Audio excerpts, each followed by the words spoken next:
In this segment, we're going to cover adjusting the intake valve, cylinder number 4, part 2. Following the same procedure,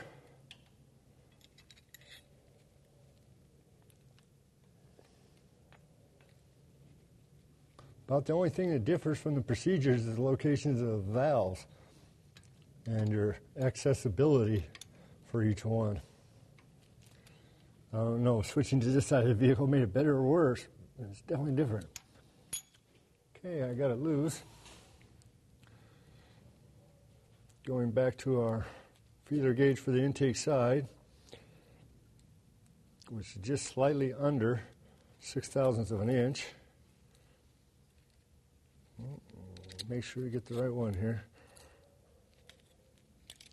Oil on the gloves makes it difficult. Okay, I've inserted it.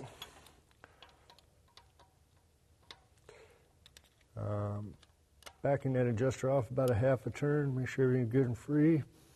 Turn it down clockwise till it's snug, about 15-20 degrees. And I'll switch hands and tighten that lock nut down.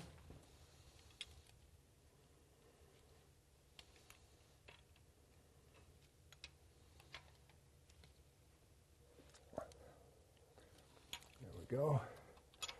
And we'll recheck it again. Yeah, if you have any questions or something doesn't seem right, always just check it again. It's a lot faster to check it when you got the valve cover off, the cylinder in the right position, than it is to have to go back and tear all the other components off to have to correct a mistake. And that one feels pretty good. Check and make sure that I got that lock nut good and tight. And that will conclude adjusting the intake valve, part 2, cylinder number 4. Please watch our next segment on adjusting the exhaust valve, cylinder number 4, part 1.